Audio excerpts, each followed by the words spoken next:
Assalamualaikum warahmatullahi wabarakatuh. Perkenalkan, nama saya Devi dari kelas 12 IPS 3. Di sini saya ingin menjabarkan tentang interaksi keruangan desa dan kota. A. Struktur keruangan dan perkembangan desa. 1. Wilayah desa terbagi menjadi 4 macam. Yang pertama adalah pengertian dan karakteristik desa, klasifikasi desa, potensi desa, dan struktur ruang desa. Nah, yang kedua adalah pola pemukiman desa terbagi menjadi 3 macam. Yang pertama adalah pola pemukiman menyebar, pola pemukiman memanjang, dan pola permukiman mengelompok. Wilayah desa merupakan suatu wilayah yang penduduknya memiliki ciri-ciri kehidupan seperti pergaulan hidup yang saling mengenal satu sama lain dan kegiatan ekonomi didominasi oleh kegiatan agraris. Nah, dari wilayah desa terbagi menjadi 4 macam, yaitu pengertian dan karakteristik desa. Menurut Undang-Undang Republik Indonesia Nomor 6 Tahun 2014 tentang desa, desa diartikan sebagai kesatuan masyarakat hukum yang memiliki batas wilayah yang berwenang untuk mengatur dan mengurus urusan pemerintahan dan kepentingan masyarakat. Secara umum, karakteristik desa memiliki unsur fisik dan non-fisik. Nah, yang B, yang keduanya, klasifikasi desa, yaitu memengaruhi karakteristik dan perkembangan kehidupan penduduk. Satu adalah desa swadaya, yaitu desa yang memiliki ciri-ciri masyarakat yang masih terikat pada tradisi dan memiliki lembaga sosial sederhana. Nah, yang kedua adalah desa swakarya, yaitu desa yang telah berkembang. Dan yang ketiga adalah desa swasembada, yaitu desa yang telah maju dengan sangat sedikitnya pengaruh adat istiadat terhadap kegiatan ekonomi masyarakat. C adalah potensi desa, yaitu unsur desa memiliki daerah, penduduk, dan tata kehidupan. Desa sebagai suatu hasil perpaduan antara kegiatan sekelompok manusia dengan lingkungannya. Hasil perpaduan itu ialah suatu wujud atau kenampakan di muka bumi yang ditimbulkan oleh unsur-unsur fisiografi, sosial, ekonomi, politik, dan kultural yang saling berinteraksi antar unsur-unsur tersebut dan juga dalam hubungannya dengan daerah lain. Dalam Undang-Undang Nomor 5 Tahun 1979, Undang-Undang Nomor 22 Tahun 1999 disebutkan bahwa desa merupakan masyarakat hukum yang mempunyai kewenangan untuk mengurus kepentingan masyarakat setempat berdasarkan asal-usul dan adat istiadat setempat yang diakui dalam sistem pemerintah nasional dan berada di daerah kabupaten. Paul H. Landis memberikan definisi desa sebagai berikut. 1. Untuk kepentingan statistik, desa adalah tempat tinggal penduduk dengan jumlah kurang dari 2.500 orang. 2. Untuk kajian psikologi sosial, desa adalah daerah-daerah yang penduduknya ditandai dengan derajat keakraban atau intimitas yang tinggi. 3. Untuk kajian ekonomi, desa merupakan daerah dengan aktivitas ekonomi mayoritas agraris. Dari beberapa definisi tersebut, dapat disimpulkan bahwa yang dimaksud dengan desa adalah suatu daerah tempat tinggal penduduk yang jauh dari kota. Adanya homogenitas pada penduduk desa, baik dalam hal mata pencaharian yaitu mayoritas agraris, nilai kebudayaan maupun tingkah laku, hubungan antar penduduk yang akrab. Ciri-ciri desa. Menurut Direktorat Jenderal Pembangunan Desa, suatu wilayah disebut desa apabila memiliki ciri-ciri sebagai berikut. 1. Perbandingan lahan dengan manusia cukup besar. 2. Lapangan kerja yang dominan adalah agraris. 3. Hubungan keakraban kuat. 4. Sifat-sifat masyarakatnya masih memegang teguh pada tradisi yang berlaku. Gotong royong kuat. 6. Hubungannya antar warga akrab. Unsur-unsur desa. Sebagai daerah otonom, desa memiliki beberapa unsur pembentuknya, yaitu 1. Daerah, yaitu terdiri atas tanah-tanah yang produktif dan non-produktif serta penggunaannya. Lokasi, luas, batas yang merugikan lingkungan geografis setempat. Wilayah desa umumnya digunakan untuk permukiman, pekarangan, dan lahan pertanian. 2. Penduduk meliputi jumlah pertumbuhan, kepadatan, persebaran, dan mata pencaharian. 3. Tata kehidupan meliputi organisasi pemerintahan, organisasi sosial, adat istiadat, dan seluk-beluk kemasyarakatan yang terkait dengan desa tersebut. Potensi desa. Binarto membedakan potensi desa menjadi dua, yaitu potensi fisik dan potensi non-fisik. Potensi fisik meliputi tanah sebagai sumber tambang dan mineral, sumber tanaman, bahan makanan, dan tempat tinggal. Air, kondisi air untuk irigasi dan untuk keperluan hidup sehari-hari, dan iklim yang penting untuk kegiatan agraris. Ternak sebagai sumber tenaga, bahan makanan, dan sumber pendapatan. Manusia, baik sebagai sumber tenaga kerja potensial, sebagai pengolah lahan, dan juga produsen bidang pertanian, juga sebagai tenaga kerja di bidang non-pertanian. Potensi non-fisik meliputi masyarakat desa yang hidup berdasarkan gotong royong, lembaga-lembaga sosial, pendidikan, dan organisasi-organisasi sosial yang dapat membimbing memajukan masyarakat, aparatur atau pamong desa untuk menjaga ketertiban dan keamanan serta kelancaran pemerintahan desa. Setiap desa mempunyai terbentuk oleh unsur-unsur desa. Unsur desa inilah yang selanjutnya akan menentukan potensi desa yang bersangkutan. Perkembangan suatu desa akan dipengaruhi baik oleh unsur maupun potensi desa. Klasifikasi desa.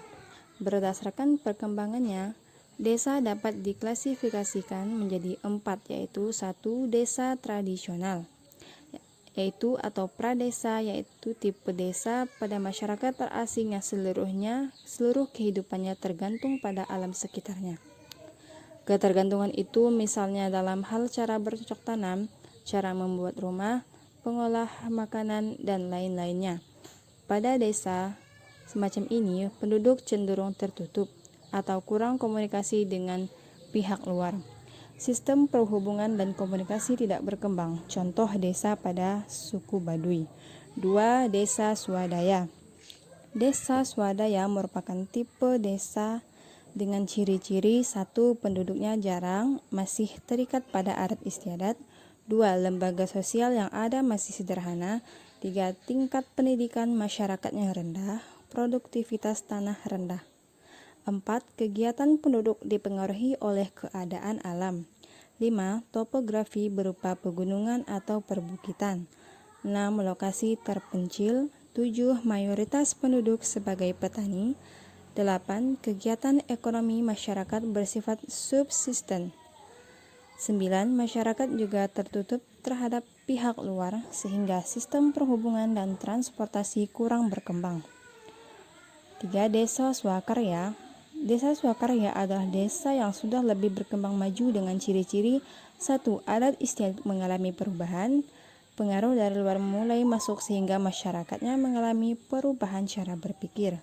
Mata pencaharian mengalami diversifikasi, lapangan kerja bertambah sehingga produktivitas meningkat, gotong royong lebih efektif, pemerintah desa berkembang baik, masyarakat desa mampu meningkatkan kehidupannya dengan hasil kerjanya sendiri. Bantuan pemerintah hanya sebagai stimulan saja. 4. Desa swasembada. Desa swasembada adalah desa yang telah maju. Memiliki ciri-ciri sebagai berikut, yaitu 1. Ikatan adat istiadat yang berkaitan dengan kegiatan ekonomi sudah tidak berpengaruh terhadap masyarakat. 2. Lokasi desa swasembada biasanya dekat dengan kota kecamatan, kota kabupaten, kota provinsi yang tidak masuk wilayah kelurahan. 3. Semua keperluan hidup pokok dapat disediakan desa sendiri. Alat teknis yang digunakan untuk memenuhi keperluan hidup lebih modern.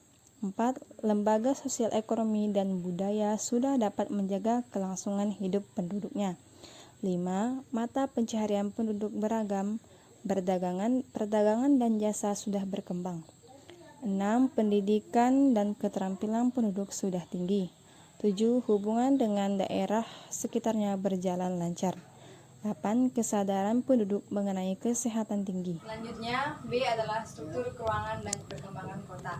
1. Pengertian dan karakteristik kota. Kota merupakan bentang budaya yang ditimbulkan oleh unsur-unsur alami dan non-alami dengan gejala pemusatan penduduk, corak kehidupan yang bersifat heterogen dan materialistis. Salah satu karakteristik kota adalah tingkat kepadatan penduduknya tinggi.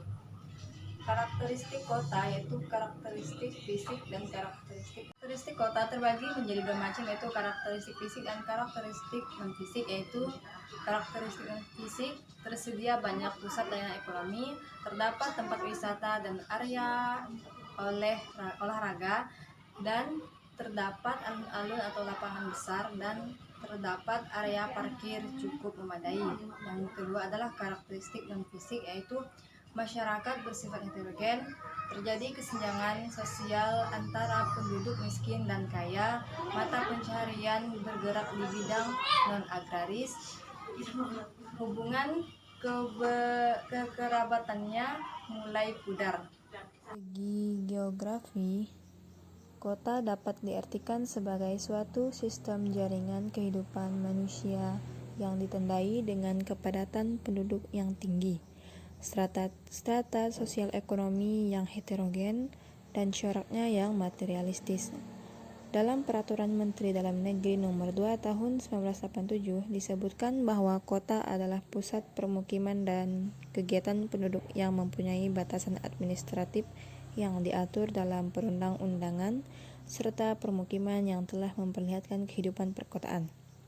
Klasifikasi kota berdasarkan jumlah penduduk, tahap pengembangan serta fungsi kota, yaitu berdasarkan jumlah penduduknya. Di Indonesia, kota dapat dibedakan atas kota kecil, kota sedang, kota besar, kota metropolis, dan kota megapolitan. Klasifikasi kota berdasarkan tahap perkembangan Lewis Mumford dalam Roharjo mengklasifikasikan kota berdasarkan tingkat perkembangan sebagai berikut. 1. Tahap neopolis, yaitu suatu wilayah yang berkembang dan sudah diatur ke kehidupan kota.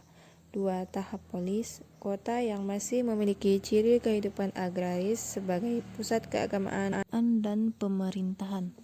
3. Tahap metropolis, yaitu kota besar, kota induk yang perekonomiannya sudah mengarah ke sektor industri. 4. Tahap megapolis, yaitu wilayah perkotaan sehingga yang terdiri atas beberapa kota metropolis yang berdekatan lokasinya sehingga membentuk jalur perkotaan yang sangat besar dan telah mencapai tingkat tertinggi.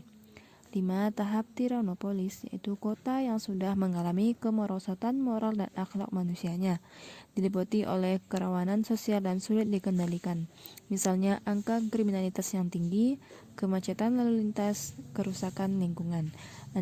Tahap nekropolis, kota yang kehidupannya mulai sepi menuju daerah reruntuhan, bahkan berkembang menjadi kota mati, kota yang sudah mengalami kehancuran peradabannya.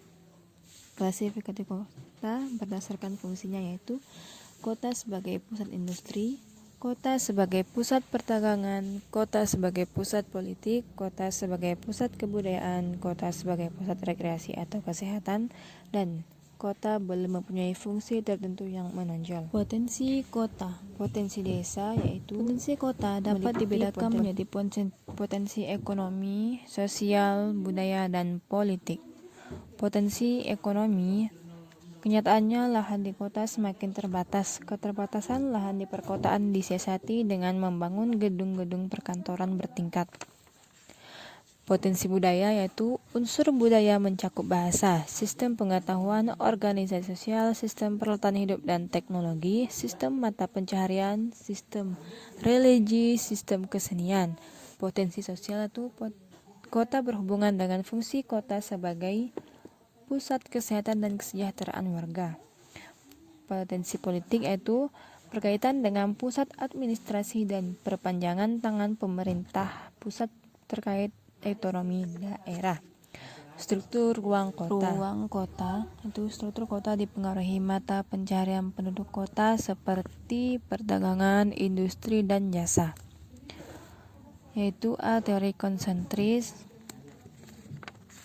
teori sektoral, teori inti ganda, teori konsektoral tipe Eropa, dan teori konsektoral tipe Amerika Latin. Teori konsentris atau konsentrik teori yaitu Ernest W. Burgess, seorang sosiologi beraliran human ekologi pada tahun 1920 meneliti kota Chicago, Amerika Serikat. Penelitian ini mendasari munculnya teori konsentris atau zona konsentris. Menurut Burgess, perkembangan kota dimulai dari pusat kota, kemudian meluas di pinggiran kota karena pertambahan penduduk. Teori konsentris membagi wilayah kota menjadi 5 zona, yaitu zona 1 merupakan zona pusat segala kegiatan seperti kegiatan sosial, ekonomi, budaya, dan teknologi, politik dengan aksesibilitas paling tinggi. Zona 2 mengalami penurunan kualitas lingkungan yang disebabkan pemusatan kegiatan pada zona 1. Pada zona 2 terbentuk permukiman kumuh yang berasosiasi daerah miskin dan kriminalitas tinggi. Zona 3 ditempati para pekerja dan pendatang dengan kualitas permukiman yang lebih baik dari zona 2. Zona 4 ditempati penduduk dengan tingkat ekonomi menengah ke atas dan fasilitas permukiman lebih tertata dan nyaman. Zona 5 kawasan penglaju. B. Teori sektoral atau sektor teori, yaitu pada tahun 1930 Homer Hoyt mengemukakan teori sektoral berdasarkan penelitian kota Chicago, Amerika Serikat. Seperti yang dilakukan Burgess, menurutnya pengelompokan penggunaan lahan kota menjalur seperti irisan kue tart. Pertumbuhan kota tidak mengikuti zona-zona teratur secara konsentris dapat membentuk sektor-sektor yang lebih bebas. Pendapat Hoyt sebagai berikut, yaitu daerah-daerah yang memiliki harga tanah atau sewa tanah tinggi biasanya terletak di luar kota. Daerah-daerah yang memiliki sewa tanah dan harga tanah rendah merupakan jalur-jalur yang bentuknya memanjang dari pusat kota ke daerah perbatasan. Zona pusat adalah daerah pusat kegiatan. Teori inti ganda atau multiple nuclei teori. Teori inti ganda dikemukakan oleh Harris dan Ullman pada tahun 1945. Teori ini mengoreksi teori dari Burgess dan Hoyt. Secara kenyataan, kondisi kota lebih kompleks dibandingkan model konsentris dan sektoral. Kota berawal dari terbentuknya nukleus-nukleus baru sebagai kutub pertumbuhan yang kemudian mengelompokkan dan berkembang membentuk struktur kota. Nukleus dapat berupa perguruan tinggi, kompleks perdagangan, industri, pelabuhan laut, bandar udara, dan terminal bus. Kompleks industri berdekatan dengan sarana transportasi, permukiman berlokasi di dekat pusat perbelanjaan dan pendidikan. Teori inti ganda membagi wilayah kota menjadi 9 zona. Zona 1-5 berfungsi sama dengan teori sektoral. Zona 6 merupakan daerah manufaktur berat dengan pabrik-pabrik besar. Zona 8 merupakan permukiman suburban dan dihuni penduduk yang bekerja di pusat kota. Zona 9 merupakan daerah industri suburban yang dijangkau jalur transportasi. D. Teori konsektoral tipe Eropa. Teori konsektoral tipe Eropa dikemukakan oleh Peterman pada tahun 1965 berdasarkan penelitian di Inggris. Teori konsektoral tipe Eropa merupakan gabungan teori konsentris dan teori sektoral dengan menonjolkan konsentris wilayah. Teori konsektoral membagi wilayah kota menjadi 5 zona. Zona 1 merupakan pusat kota, zona 2 merupakan zona peralihan, zona 3 merupakan perumahan yang dibedakan menjadi sektor A. Teori konsektoral tipe Amerika Latin. Ernest Griffin dan Larry Lord pada tahun 1980 mengemukakan konsektoral tipe Amerika Latin berdasarkan penelitian di Amerika, yaitu teori konsektoral terdiri atas 6 zona. Zona 1 merupakan CBD, zona 2 merupakan daerah perdagangan atau industri, zona 3 merupakan zona permukiman kelas elit, zona 4 merupakan zona permukiman lanjut atau zone of maturity, dan zona 5 merupakan zona daerah berkembang secara setempat. Zona 6 merupakan zona yang berisikan permukiman liar.